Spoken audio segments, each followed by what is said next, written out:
All right, this is a little later than normal, but I said, gotta do it. I need to do it. People need to hear an episode of The Men of the House. Where do I start? How about we start here? Thank you for tuning in. And if you haven't hit the subscribe button, please hit the subscribe button. And if you are already a subscriber, find your favorite episode and maybe send it to someone and ask them to subscribe as well.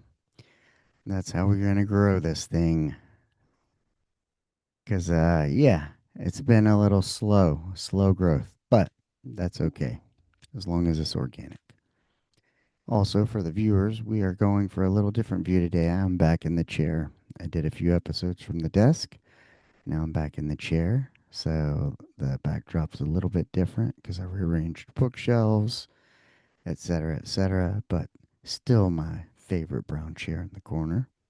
Let me make sure I'm actually recording. Yeah, I am. Yeah, but it is late and I wanted to kind of give some updates and check in with all of you, all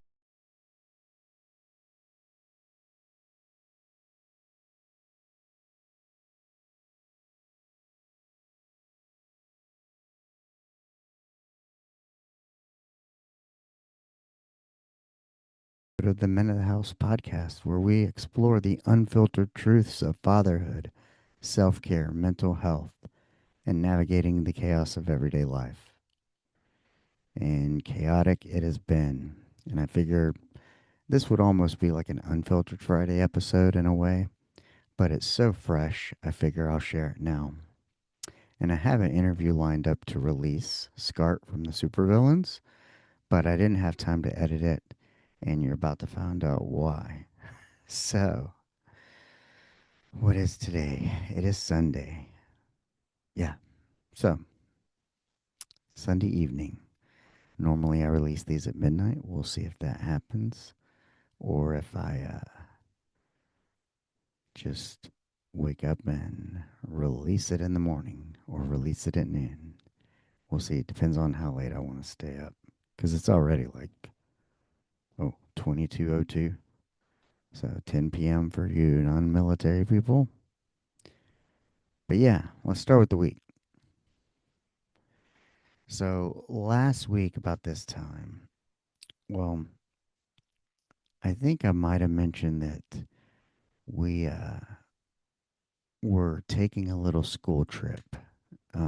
It's one of those education first, explore America kind of a thing. And I was going to be excluded from this initially. Washington, D.C., and New York were the trips. Um, and I've been to D.C. a couple of times, I've been to New York as well. And I wasn't going to go. However, my wife was set to go, and our middle daughter, uh, well, she gave birth on the 14th. So once we knew that was kind of the timeline, there was a point we had to switch all the tickets, and I ended up being the one to go on this trip. Now, let's set this up. We live about 2 hours away from the airport, and we had a 7:20 flight out of Dallas. And that means we had to leave the parking lot on a charter bus at 2:30 a.m. from our location. So, and it's one of these days where they're like, you're not going to see your luggage till about 9 at night when we get to the hotel. So you have one luggage piece, and then you have um, what is it? You have like your luggage, and then one carry-on. This backpack. Everybody has the same backpack, and everybody has the same lanyard.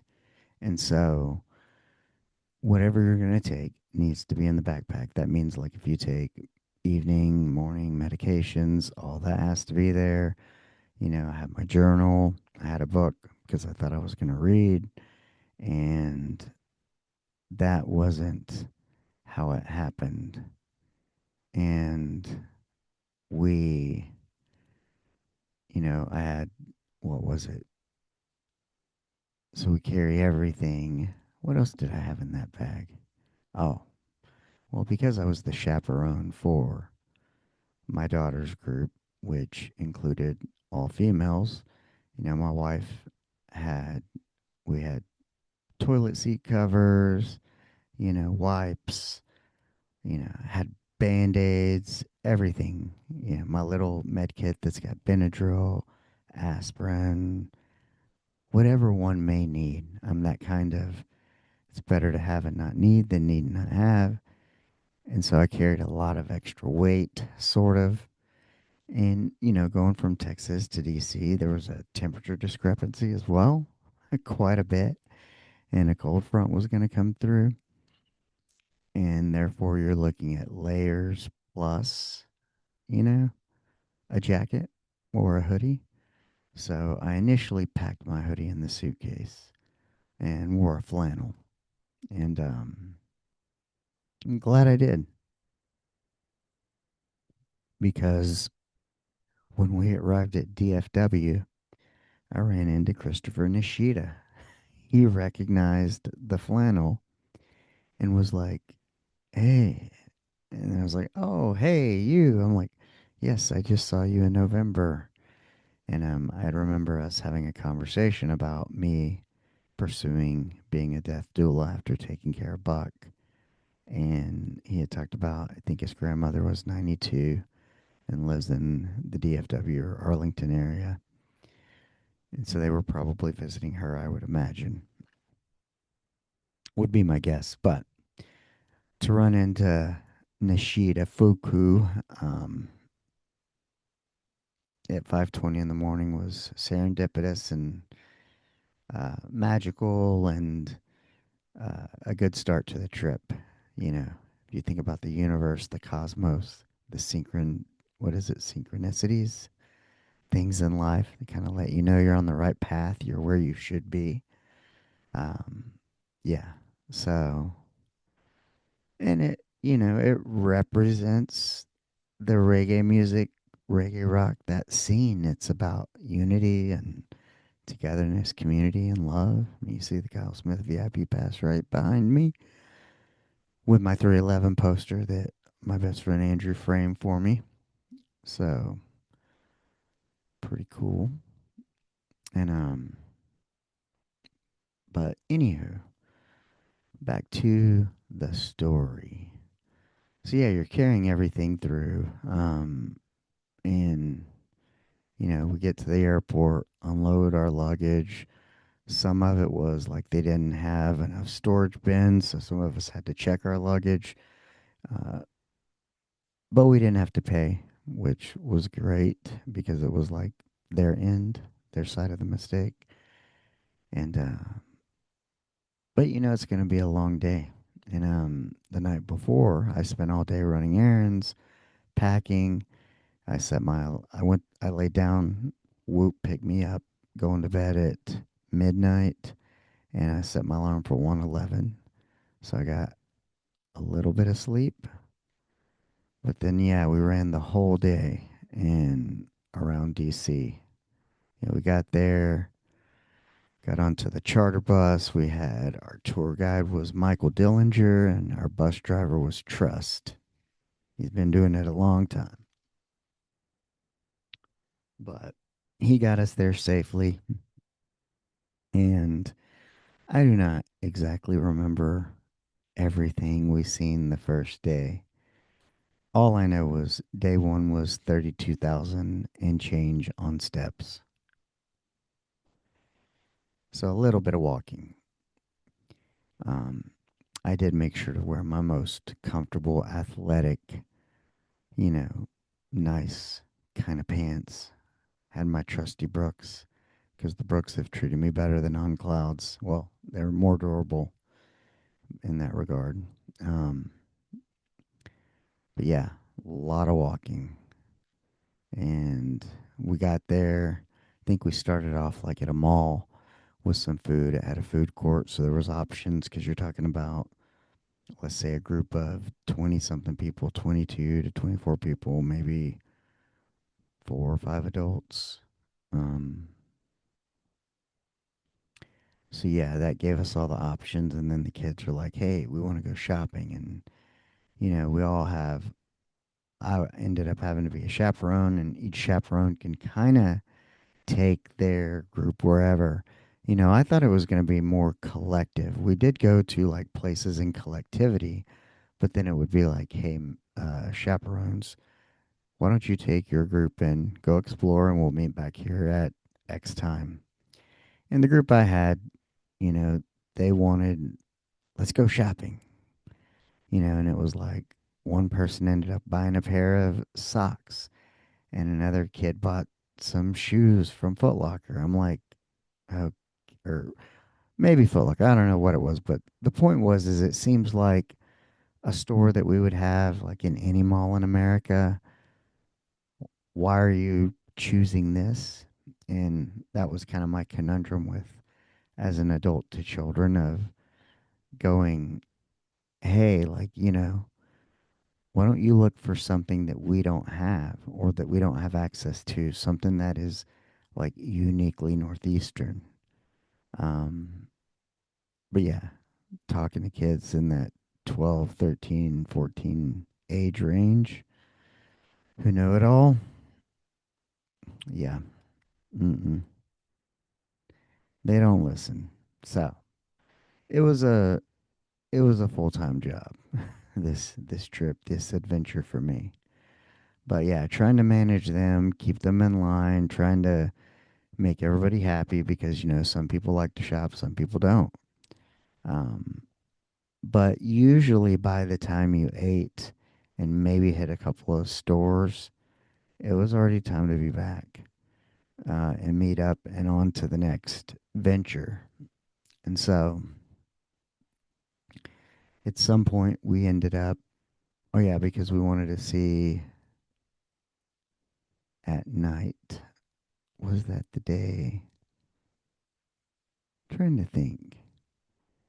One of the memorials we saw a day. No, it didn't get cold till the second day. But yeah, we ended up in our hotel. I think we stayed in Landover, Maryland. Kids had a curfew, but you're only staying there for 2 days, so it's like you don't want to fully unpack, but you kind of have to unpack enough. And um, it was like, you know, kind of unpack, check the TV out. Most TVs nowadays, what's cool is they got Netflix and or YouTube, and you can just log in. And so I throw that on, do something like that, and then um, wind down from all the walking.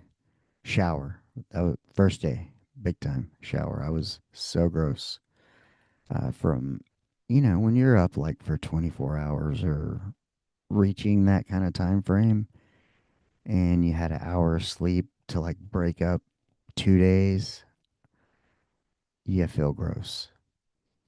So shower was in order, got to sleep, and then I set my alarm for 7:30 because the agenda every day was breakfast at 7 a.m. and then after breakfast it was off and running, touring, doing whatever, and then like by the time you get back it's 9, usually after 9, because they were going to be having curfews, I think, of like 9 at one point, and then it would be like 10:30 because we were getting back so late. But yeah, the second day was pretty. That's the day the temperature dropped. And so you woke up, the room was cold, I had to turn the heat on. And, in the north, it's a little bit different. Like, I'm in Texas and we have central AC. If you don't have AC, it's bad. You just don't not have AC. But in the Northeast, some people don't have AC. The heaters are different. How everything works is different. And so, because I think the Michael, the tour guide, was telling me like, the thing on the wall like cools it, but the floor or around the edge of the floor, that's like where the heated parts is, and it's controlled by the thermostat on the wall. So a little bit different. And we but yeah, so like the second day we had the temperature drop, and that was the day it rained. So we had the umbrellas plus the flannel plus a hoodie or a zip up hoodie for me so I could take it off. And our little friend who bought his shoes decided he was going to wear white Adidas out on a rainy day. This is the mentality. And when I asked, and the kids kind of asked us, like, why would you? And I didn't know. And it's like, sir, you have a computer in your pocket, in the palm of your hand, that just tells you everything you could possibly want to know, like the forecast. How did I know I was going to wear my jacket today and take the umbrella? Because the forecast. Speaking of which, I also had backup ponchos. So, these backpacks at least came equipped with water bottle one side, umbrella the other. Could have used a camelback because I drink a lot of water. And for the viewers, I'm holding the big Stanley or Big Yeti. And because we switched back, Stanley, no bueno. And my orange Yeti that I have, I think it's a 18 or 20 ounce because that one also fits in the car and I can take it, like carry it nicely. But it doesn't hold as much. So that was kind of a thing for me, having to buy waters everywhere you go and refill. But I think that day, we did some exploring. I don't know if that's where we went to the Natural History Museum. I think we got to see the White House or the Capitol, but we could only go so close because they had it blocked off due to everything that's been going on. Plus, they're setting up for stuff, different things. And then the biggest attraction was kind of getting to see, like, I think the Lincoln Memorial and stuff at night. That was kind of the highlight. In the rain and just how big everything was and just the detail of the architecture is just mind blowing. And I was asking like one of the little kids, one of the little boys in the group, I said, he's the one wanting to go shopping, but I'm trying to break in and, hey, what else are you interested in? What do you want to be when you grow up? He said an engineer. I was like, okay, but you're like spending, more time worrying about shopping than you are like appreciating being in our nation's capital for one, but two, like, marveling at some of these monuments and stuff that were, we didn't have 3D printing. We didn't have all the tools we have now. There were people who made those things with hands and erected them, stood them up, built them, men. And, to take a moment in and to appreciate that.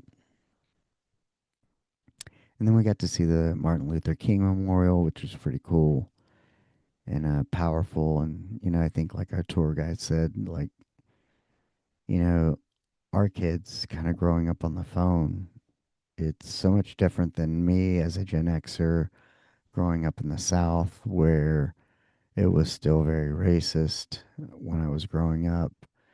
Uh, you know, trying to get them to comprehend and understand that, the reality of what this was, but then also that it really wasn't that long ago. And hey, take that in, like try to understand that and what it means. I think they'll look back on it one day and maybe seeing where, but I can't blame or fault them because I think I was similar. Although I went to DC at 14 for a National Youth Leadership President convention type thing, but we wore suits every day. We got to go to the Pentagon, got to go to Quantico. It was very much more professional type of thing. But I was still, but we didn't have all the distractions. I mean, I was focused in, and, that was kind of one of the big kind of pet peeves of like the teachers and whatnot. And you can just kind of see it with, kids in their headphones nowadays. Half the time, it's like the tour guide's trying to give us instructions or tell us something, and the kids are talking instead of listening. Surprise. Or like, two of them in my group, I'm like, hey, pay attention. Like, nobody cares who's got the overbite. Okay? You got braces, he's got an overbite. So what? Like, you're missing important information. And so that was challenging as a chaperone and as a parent. Um, because, I'm responsible for other people's children and for their safety and their well being.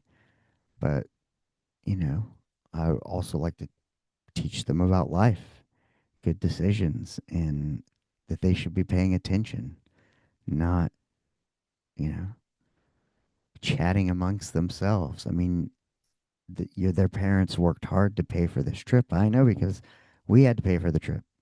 And so, for them to go and not come back with, junk. And speaking of which, I'll get to that part. So, the second day gets a little bit more where it's like, hey guys, we're leaving tomorrow. So make sure when you come down to breakfast, like you have your bags ready. You bring your suitcases, your luggage with you because it's going back on the charter bus. We're going to see some tours, take the drive from DC to Manhattan. I don't remember how far it was, maybe 4 hours. And um, so, yeah. But then, I'm up at 5:30 because I've got to stretch. I've got to get ready. I've got to let my medicine kick in because once the blood pressure medicine kicks in, then it's like I got to pee, pee, pee, pee, pee. And of course, I hydrate in the morning with some Element or Podium, uh, and then have a cup of coffee, which is more pee, pee, pee, pee, pee. And so then I could, if I was going to have a snack or something, I could do that because I brought like some alternatives because I wasn't sure about the breakfast. Although, I got down there, it was pretty good. And I would eat mine real fast because the kids are always going to show up late, as they do. And while they were eating, I would take the key card and, the adults go sweep the kids' rooms and look at everything they left behind. They're like, no, we didn't leave anything behind. It's like, bullshit. You left it all behind. So, um, gather that, disperse it, get on the bus, do our tours, and I'm pretty sure I did some sleeping on the way to New York. Um, my daughter has pictures of everybody sleeping. I have a picture of one of the teachers sleeping. So, um, on the ghost tour, but my daughter's like, send it. I said, no way. I'm not allowing you to post your teacher sleeping on the ghost tour. I'm not going to tell you what teacher it was. But we were tired. I mean, you talk about like these days, this getting up like at 5:30 a.m. so I can be on point and ready for them when they're hitting breakfast at 7, making sure because if they didn't eat there, it's, a couple hours later they're going to be hungry and we might be commuting and you're buying snacks somewhere else. Everything's more expensive, that whole rigmarole. And so, you know, like a leader, father, parent, chaperone, I'm trying to give them advice, trying to make sure they go with all their stuff, and you know, leaders eat last, and the go to bed last. Those kids were probably staying up, I would imagine, but I was tired, and I slept as much as I could, but I would wake up in the middle of the night, back hurting a little bit, take some Tylenol, put the TENS unit on, and get back to sleep for a little bit. But yeah, I know we napped on the way to New York. We got to Manhattan, and we started off, I don't know, at Hudson Market maybe, which had a lot of little cool eateries and whatnot. But I'm trying to think. We were somewhere in a lunch option, and we were like a mile and a half from one of the most famous pizza shops, like in New York, like the original Ray's or something. And it's like, come on, guys, let's go a mile and a half. Like, this is once in a lifetime. Like, you know? No, I don't think like we should leave here. Plus, like the stores were there and they wanted to shop or something. I think. I don't know. It's hard. I can't remember. I get them kind of confused. The days run together. But I do remember like having, maybe it was in, we went to Alexandria, Virginia, and we went on a ghost tour. And I don't know if that's the place that had like, it was like this brick and mortar and it had like little food courts in it, had a bakery that closed right on the brink before I could get in there and get those last. Oh, I was so disappointed. But the kids had pizza there. I had a lobster roll, a whoopie pie, and then a couple of cannolis from this place called Gigi Pasta, I think.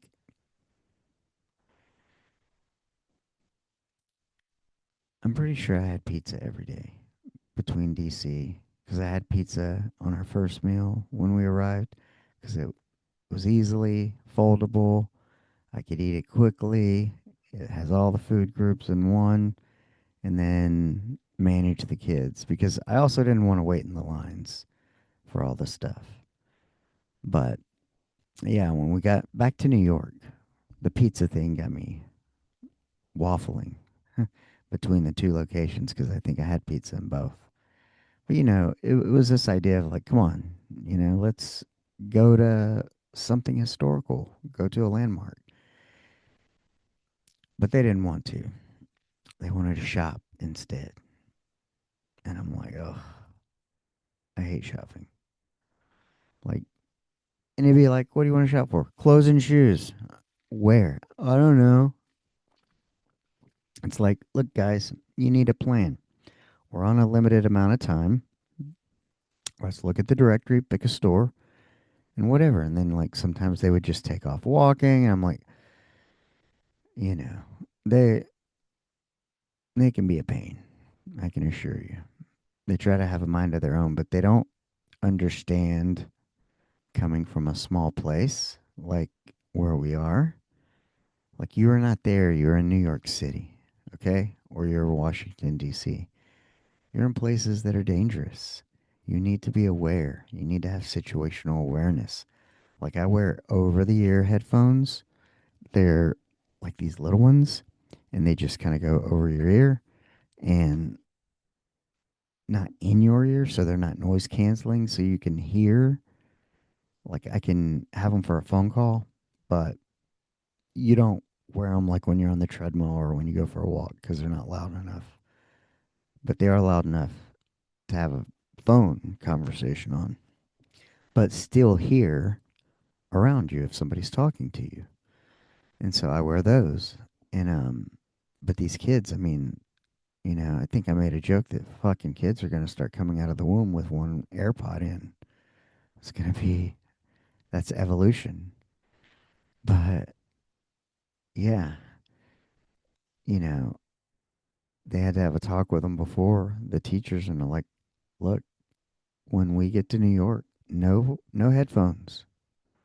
Like already in DC and Virginia, like people miss instructions, they miss key details because they're either talking to each other or they have their headphones on and they're not listening. Big problem. And so that was kind of the thing with New York was like no headphones, no headphones. And it might have been the first day that we went to the Edge, which is I think the one of the tallest points in New York, and it's got that thing you walk out onto with a glass floor. And I'm telling you, when we got in the elevator and I'm thinking about how high we're going, and you know, I didn't really look up at it, and I didn't really, I don't know. I wasn't paying attention. I was paying attention to the kids. And so we just walk in this building, and I didn't know we were going to be going 1,000 and something feet up in the air, which was a lot. And then we get in the elevator, it's crammed, it's kind of claustrophobic. And then the kids are like, oh, well, like, what if the elevator stops? And I'm like, oh, please. And I don't know if like you're going to step off and the whole thing is glass, if it's windy, how close the rails are. But when you get out, you actually, it's kind of like a foyer lobby type thing where there's people who can sit who don't want to be outside because it was chilly. And then they have some, everything in New York is the rotating doors, like turnstile type doors. But you get to go outside, take pictures, see the city. And of course, the kids wanted to take the pictures with through the glass or, sitting on top of the clear thing where you can see all the way down. And this is where I get into kids pushing the limits is like, they told them no running, no jumping, no playing, no horseplay, call it no fucking around. Like you're high up in the air. The railing around it is like glass panels. And then you have a couple of sections with clear glass in the floor. And it's like, yeah, this is not the time and place to be dicking around. And one of them was like, got up clumsily, kind of, I call it fucking around, like horseplay semi. And it's like, I was like, you're not supposed to. And even the other little boy was like, yeah, because it scared him because I guess maybe it shook the glass because he was standing on it too. And he's like, yeah, they told you not, don't be doing that. And it's like, yeah, that's what I had to contend with. And how do you want to tell somebody else's child, like, hey, follow the rules, behave? Like, what don't you understand? You know, they want to be in control. They think they're grown, and they're not. They got a long way to go. The world is different. And, you know, I was out in the world at 17. I had my 19th birthday in Japan when we didn't have cell phones or any of that stuff. Or in the 90s, you have a friend go to jail. They just don't show up. You don't know how to get in touch with them, or even in the cell phone days. Um, no, but yeah, even my home phone days, having a roommate who went to jail doesn't come home, and you're like trying to get a hold of him. Nobody knows where he's at, and it's finally like, oh, he was in jail. That's why. But I've had a couple of those instances, and it's frightening when you feel like you can't find somebody that you care about, and you know, and so this whole like chaperoning other people's children, I take that super serious. Just like if somebody was chaperoning my daughter, um, it would be for the best interest and safety of the child. That's what it's about. But you know, either her parents aren't giving her the discipline or something. Something's not, amiss. But if she's friends with my daughter, that concerns me because I don't want my daughter picking up the sass or the attitude and the whole, you know, try to break away from the group, do your own thing, and not understanding that there's safety in numbers and safety, period. Period. This is, I know what it's like to navigate the world on maps and senses, knowing where you should or shouldn't go. You get a feeling. And if you're not situationally aware because you're on your headphones or you're too busy not listening, or, yeah. So that was the part I didn't enjoy. But I mean, overall, it was good. You know, I would do it again, but I would definitely make sure that, you know, talk to the parents beforehand and be like, hopefully your child is well behaved and respectful and understands, because I'm a pretty lenient person. Because I told my daughter at one point, I was like, look, I can stick you guys with the teacher and you can see how much fun you have then. Because I guarantee you, I am more lenient and go with the flow. Like, hey, we can go shopping, we can go look at records, we could do this, we could do that. Um, but yeah, we went into one store. That was the thing about, this impatience of no plan. Was we went into one, a Dwayne Reed, which is their version of Walgreens.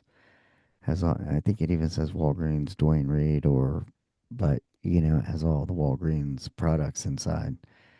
And we only had like, and it's because that one person took off walking, wanted to do their own thing and be in charge and be the leader and not listen. And people followed, and we end up in a Walgreens and wasting time in a Walgreens and looking in there. And instead of going, this is a Walgreens, let's look outside and look for something we don't have, you know, now you wasted 10 or 15 minutes of the 20 we got to be back. And, he ends up buying like $150 Roblox card just to buy something. And I'm like, I just don't get it. I mean, it's his money. Do what you want with it. It's not my child, not my money. But if you were to ask me, you know, just for the sake of buying something there, it's like, come on. I only got stuff that interested me. It wasn't much, like some Old Bay goldfish, because Old Bay is big in Maryland. Because we stayed in Maryland, and then when we were in New York, we stayed in Jersey.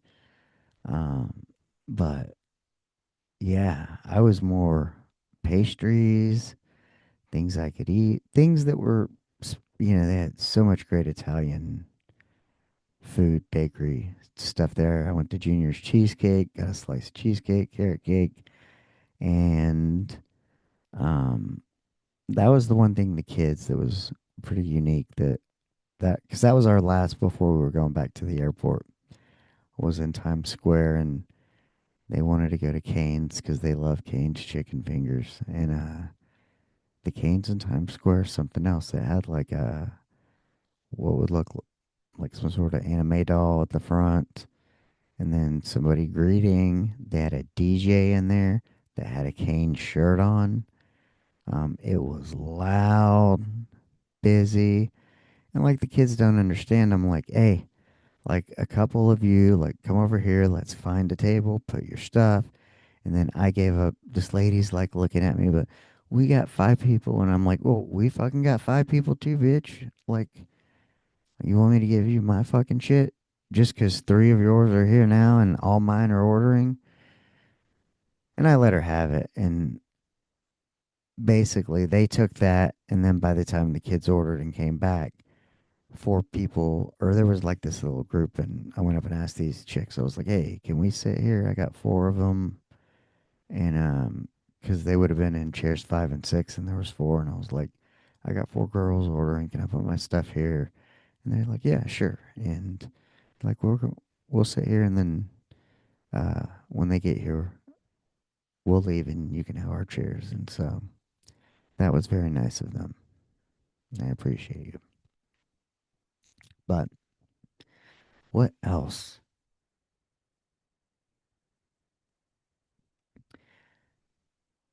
I got to go see the World Trade Center Memorial, um, the waterfalls.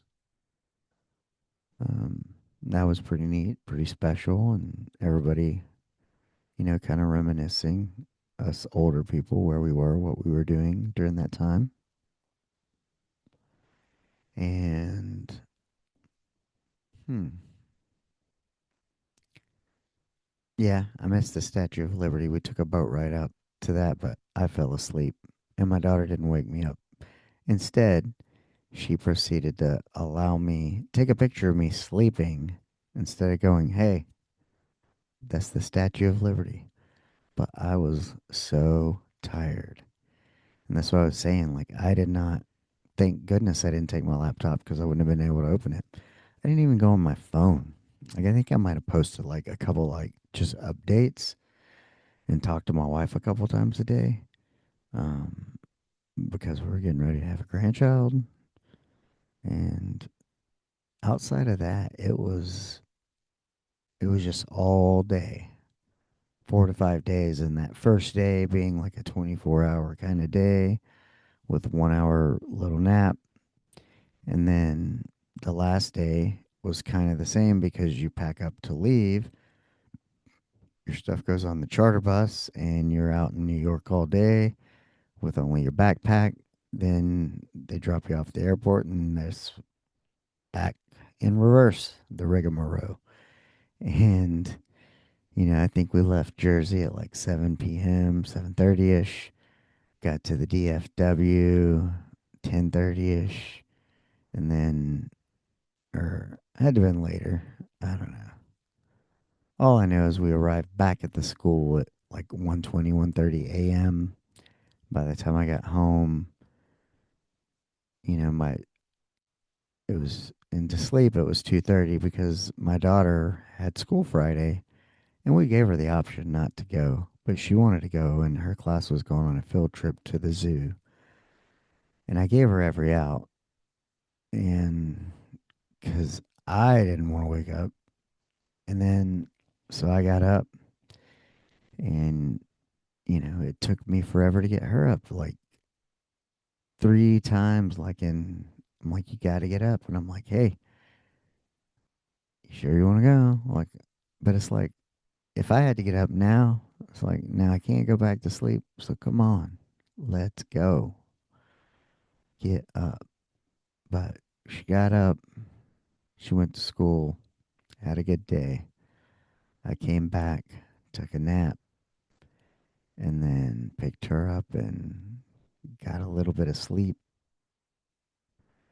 And then, yeah, the next day was, I don't know, a play date at the mall with a friend.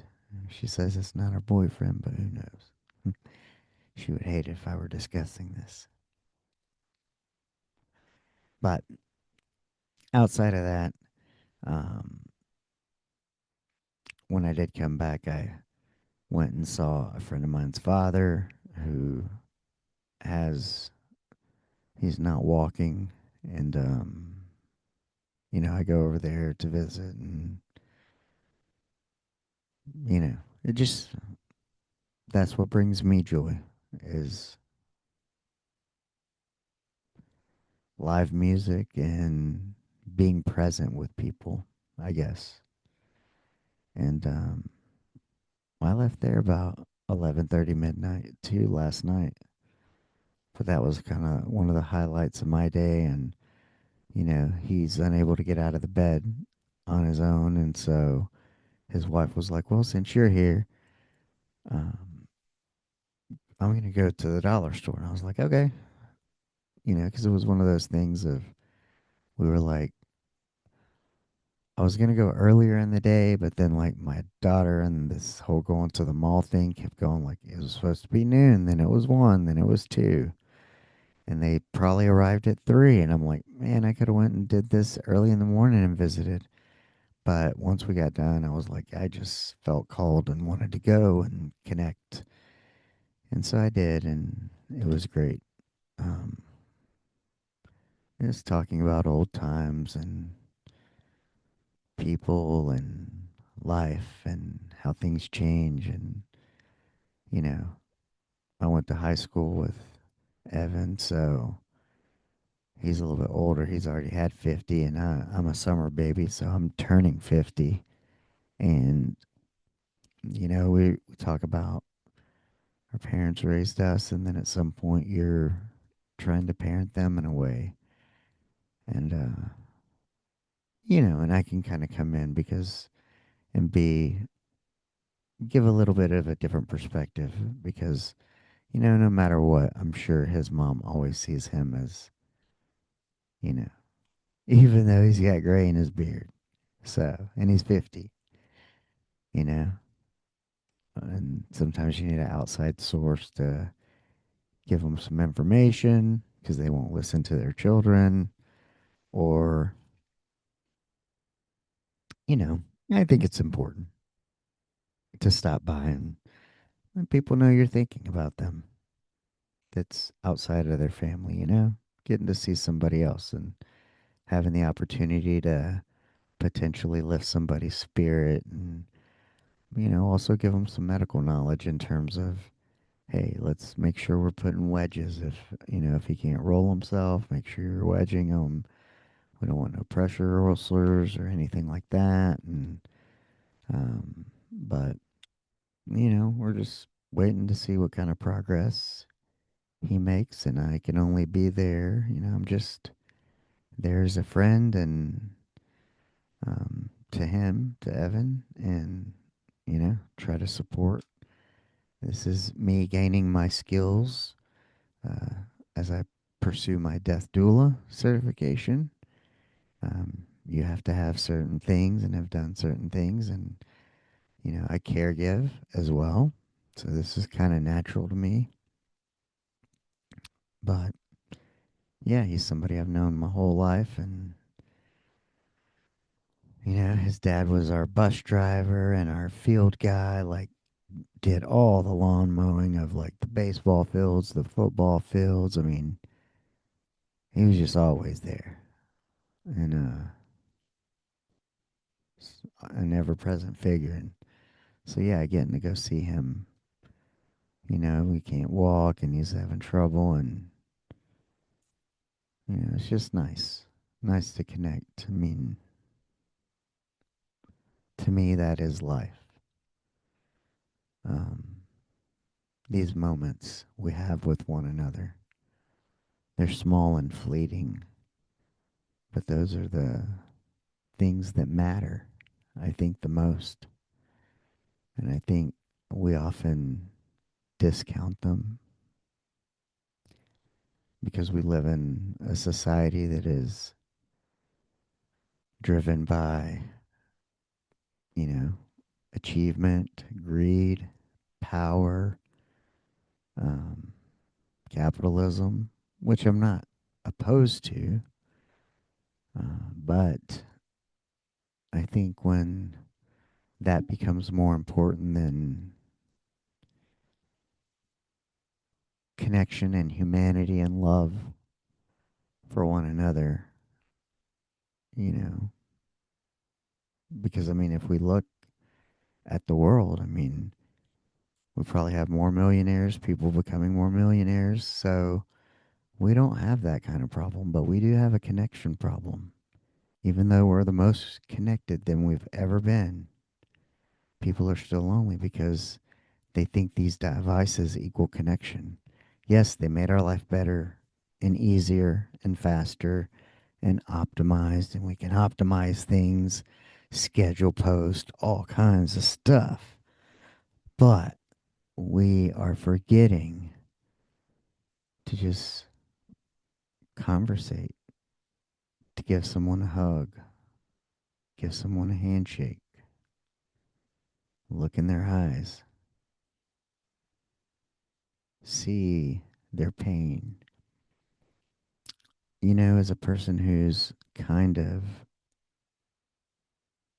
anxiety driven slightly. I felt so calm in New York.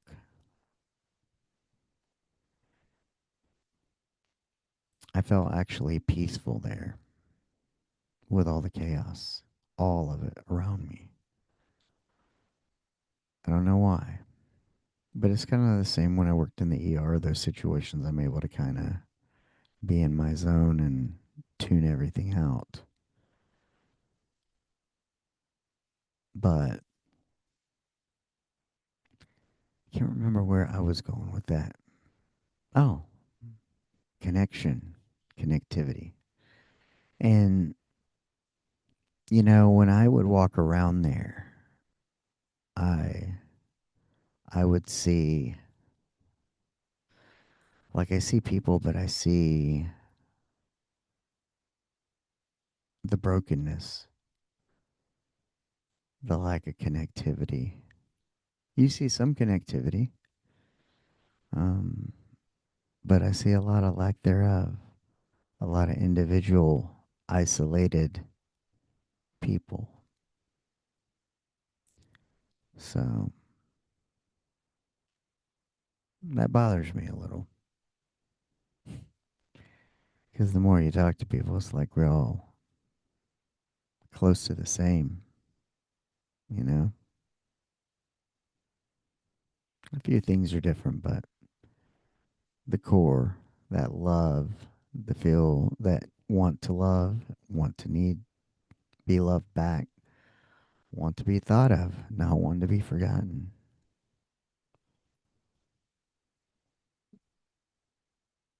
Just like me going and seeing Mac. Glad I did. So, and I did a little PSA earlier, because I thought of him, I thought of Buck. And another gentleman we help who's having, his walking isn't the best. But it's like, I told the kids we were doing all that walking. They didn't like it. We're in Texas. It's spread out. We ride everywhere. They're not used to it. I'm like, you have to be grateful. Grateful you can walk and take advantage of it while you can. Go walk while you can. Because some of the people I work with and caregive for, they would give anything just to be able to walk. And here we are, wanting to sit on the couch all day. No. There might be one day you can't move from the couch. And you're going to fucking hate that thing. So, don't take shit for granted. Your basic things. Be grateful. Utilize it. And if you're not happy with your aesthetics and your health, like I wasn't, walk. That's where it started for me. Walking, listening to a podcast, self improvement, listening to Kyle Smith, his lyrics that got me through some of the hardest times. I quit alcohol, started walking, and it was those daily walks. And they just add up. And then started going to the gym, and now I'll be 50 next month. And I'm weighing between 147 and 155, depending, you know? I helped a guy out of the parking lot a couple of weeks ago. I'm strong enough. Um, yeah, not bad for 50. So I'll take it and be happy with it and be grateful for it. Because I've seen a lot of people who are my age, younger, that look like fucking hammered dog shit. So, but that's on them.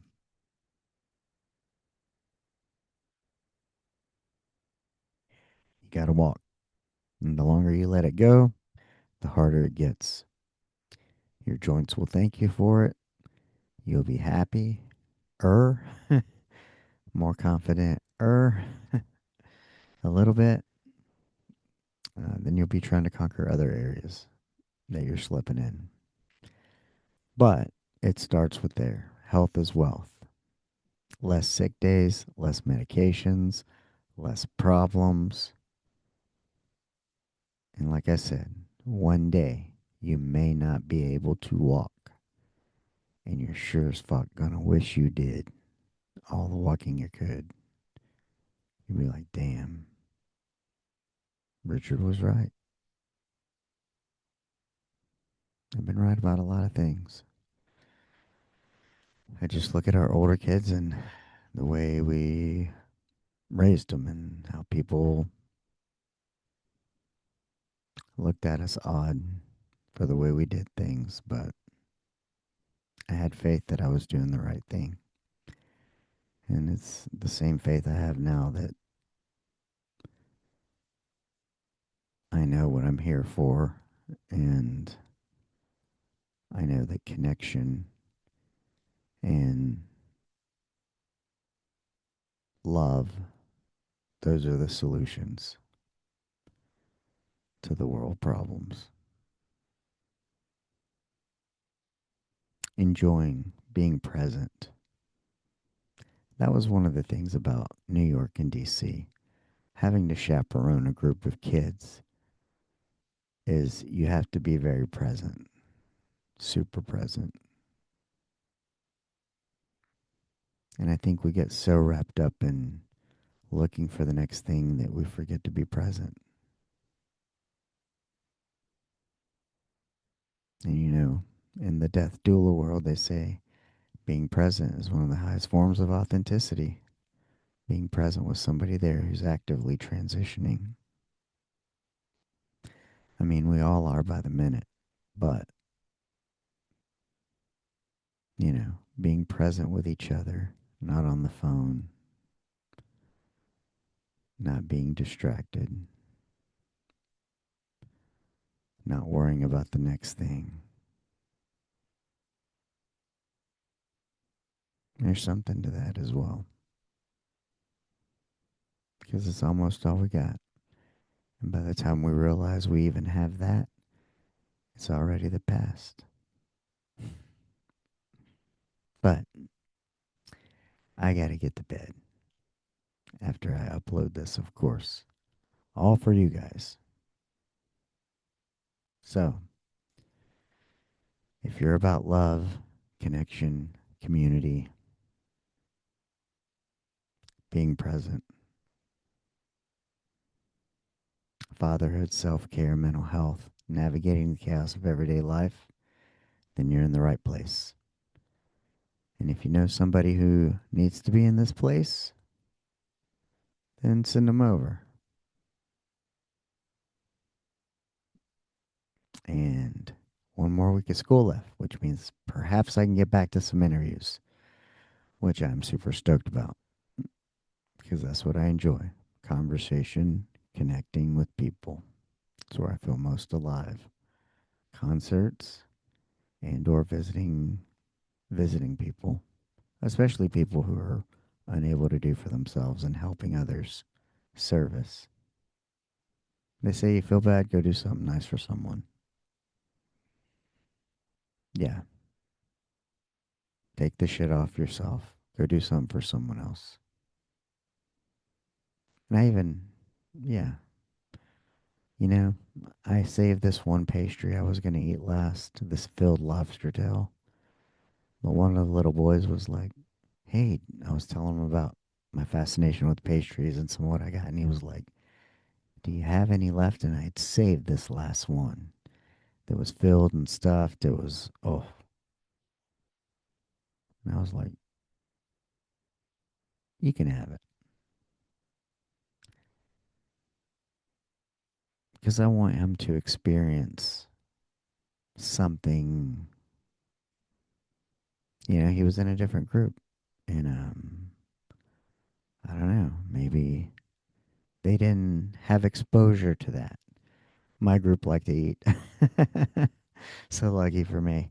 But, he it's about that experience. And for me also,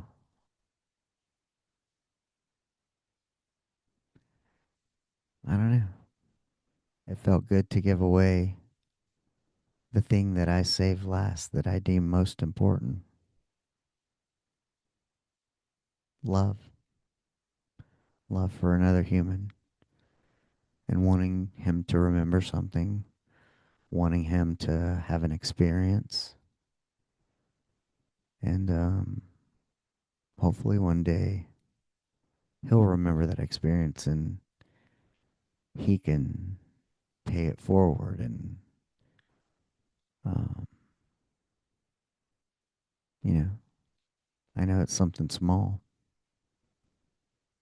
but to me it was something big because I'm a foodie. That's what I go there for, and you know, so yeah, it was a big deal for me. But I feel good about it, and yeah, I'm just excited for the future. I think I'm in the right place. There's just been some signs that, yeah, excited. School's out. I can focus a little more on some stuff, and I'm sure we'll be seeing a lot of grandbaby, which I haven't talked much about because it's still new. And I don't want to talk too much about it. Still, it's personal. It's our stuff. But I'm sure my wife will have pictures of them on Facebook. So if you follow me, you can follow her. You can see. He's cute though. Another little life in the world. Another opportunity to try to raise another good person and add to our collection of good humans. And hopefully, enough of us will come around and we can make some positive change for the world. That's my hope and my desire. So, like I said, I hope you're on board. And if you sound like that's for you, that resonates with you, you're in the right place. And again, thank you for sharing your time with me, because time is the only one thing that none of us know how much of it we have.